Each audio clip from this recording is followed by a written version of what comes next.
Yesterday, I saw a clip, a short video of the mayor of New York, Mamdani, born in Uganda, raised in the United States, speaks perfect English, but his family were immigrants from Africa, so he's Muslim. But he won the New York mayor by a pro-Palestinian message, and he had traction with New York Jews. So it tells you like the real state of the common person. Um, he said that he supports a one-state solution. He said this recently in an interview, and that he doesn't support any state being exclusively for people of one religion. Neither Israel nor Saudi Arabia. And he made that point. And then he said something that was brilliant, that he, as an American, he has this heritage of equal rights for all. And he has this wonderful political bias towards equal right for all by virtue of being an American. Wow. One state, equal rights for all. That's why a lot of the pro-Palestinian activists like myself, we're not talking about a two-state solution anymore. We're talking about a one-state solution. One state with equal rights for all. Now, there are different conceptions of democracy. Obviously, in ancient Greece, and the first writings about democracy, Plato, Aristotle, they meant something different than we mean today. Even the founding fathers of the United States, when they said democracy, they had elections. They didn't exactly have in mind what we have in mind with women and black people being able to vote. But and of course, they had a weird concept of how to deal with Native Americans, put it mildly. But the seed that the founding fathers planted is, and the instinct, that's what lives through. And look, Barack Obama, for all his faults, in the last interview he gave, he said that there was never a time when we could say that America was great, that we could aspire to in the past. But at the same time, even though the founding fathers had real weaknesses and real blind spots, we don't want to throw the baby out with the bathwater. He didn't use that phrase. I'm using it though. Like a lot of the people do that just, oh, the founding fathers were slave owners. We don't need to revere them, and kind of like the neo-Marxist Black Lives Matter kind of stereotype. Um, so yeah, we can't, it's not a contradiction according to Obama to look and see that, yeah, the founding fathers really had something brilliant here that is worth studying and worth holding on to. But that's not to say that there weren't some real blind spots, but still, we go forward with that understanding. And that's the best thing about America, and that's the best thing that America has to offer, even if only the idea of it, now not so much in practice, of equal rights for all. But so there's different conceptions of what democracy is, and democracy actually develops and it evolves.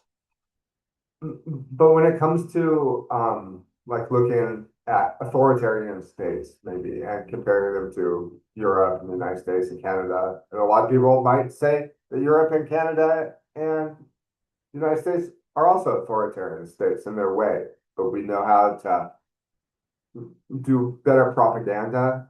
They don't call it propaganda so much anymore. You know, the euphemism industry now it's called public relations, whatever. But maybe a better conception of democracy to use for places like Russia or Iran or different places that might, on the appearance, look like more authoritarian regimes is how well does the government, or even how well does the regime deliver services, take care of infrastructure? Um, how well do they carry out that bargain between the people and the government? Like people that go to St. Petersburg and Moscow, they say there's no litter on the street, no potholes. They have a really good national health service. So rather than looking at like who wins elections every 4 years or every 5 years or however they do it in different countries, looking at how the leaders deliver services, take care of the people, that might be a better metric. And you know, in the Constitution that Rafael Correa made when he became president of Ecuador in 2008, they introduced a concept of good living, buen vivir. And that was actually in the Ecuadorian Constitution. Now it's been overturned by right-wing governments, but there's a concept of good living. They place that at the center of the Constitution. And arguably in a smaller country or even like in a bigger country like China, the ability of the leaders in the state to deliver services, to take care of the people, to repair infrastructure, to deliver babies and give pensions to old people, that might actually be in conflict with like a pure democracy where it's mob rule and there's new leaders coming in and out every few years and reversing all the other past decisions. Ultimately, you need a regime in place. And also, if you're going to be in just in this day and age where the aggression of the United States is going to keep any country from making a good example, and they interfere in the politics, like in Italy, and they interfered in the politics, kidnapping prime ministers, and that's all been revealed. That's the United States, Operation Gladio, the CIA funding the Christian Democrats at the end of the 1940s. Ultimately, political leaders might decide that an authoritarian approach is actually the best way to make long-term plans and having a sort of mixed economy that's directed towards the well-being of the population. So I like what Mondani said, that as an American, he has a bias towards the American conception of democracy, which is equal rights for all. And that's how he wants to see the land that this is now Israel and or Palestine, whichever side of the fence you're on. But he's not talking about getting rid of anybody that's there, but incorporating them into one democratic unit. So this is often, these questions are often in the periphery of the debate about Israel, but Israel has defined, like Ben Shapiro in an interview recently, he asked a woman, do you believe that Israel has a right to exist? But he phrased it like, do you believe that Israel should be an exclusively Jewish state? And she said no. And he said, thank you for showing your genocidal intentions. So anybody that talks about Israel being not based, the citizenship not based purely on religious affiliation or ethnic affiliation. Israel says that's de facto, and Zionists say that's de facto, saying that Israel doesn't have the right to exist because they define Israel as, oh, geez Louise, there's a worm on top of my baseball cap. Just jumped in front of my eye, and that has to be taken care of immediately. And it's moving around. This is stick. Just cut it in half. So right there. Okay. That's stick. Just a what the hell is that? So, and that was the problem with the Zionist translation group that mistranslated former president of Iran, Ahmadinejad, his words that were translated all over the world as wiping Israel off the map. What he really said in the speech was until the, very poetic phrase, until the regime occupying Jerusalem is swept from the pages of time. That's not so different from things that Nelson Mandela said when he wanted South Africa to set aside the apartheid system and become a democracy. But Israel is a nuclearized apartheid state. They say that, listen to the subtext of what they're saying. Israel says that if ever the country of Israel is threatened, if ever the nation of Israel is threatened, they will use nuclear weapons, or they reserve the right to use nuclear weapons. What they're actually saying when they say that country of Israel being threatened, they mean the country as a Jewish state.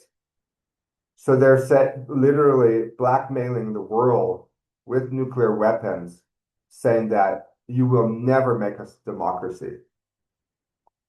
This puts Israel in the fascist category. And it's on the level of Nazi Germany. It's the level of, I don't think most people realize just how extreme it is.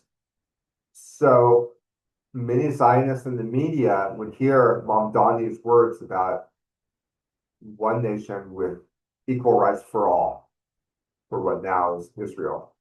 And they would say that that was the equivalent of saying wiping Israel off the map.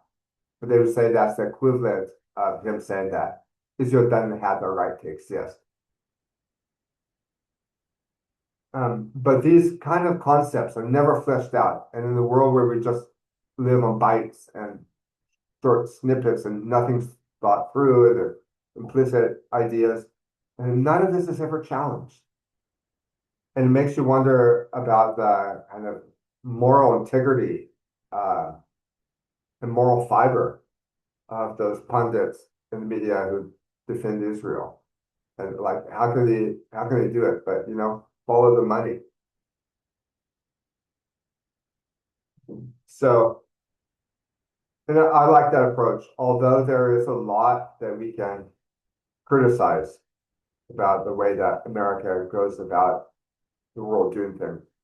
As Americans, this is our legacy, and we are biased towards equal rights for all. And that means that Saudi Arabia needs to democratize just as much as Israel needs to democratize. Or China, where there's enforced atheism. That's a religion. So you have to be able to look at these things with nuance, and you have to be able to carry a couple of ideas, hold a couple of ideas at the same time. But I fear that that's not the world we live in, where people are driven by prejudice, fear. But I'm seeing changes. I mean, I'm seeing that a lot of evangelicals are now asking about what is dispensationalism, what is the Scofield Bible, what is replacement theology. And there's the move, even amongst evangelicals, to kind of return to covenant theology, to as Israel's, well, I wrote down this quote. Let me just read it. So somebody said it. The nation of Israel subverted and destroyed much of American life. The nation of Israel has subverted and destroyed much of American life. That's a quote from a Protestant, I don't know if he's a theologian, but I like that. He's a student of history and he has a YouTube channel. And he said that. That's not something you would have heard an evangelical teacher talking about 25 years ago. The nation of Israel subverted and destroyed much of American life. Just wrote that down. That's a question we should have been having 25 years ago. it's a question that was worth having 25 years ago. The wine will not be served before its time.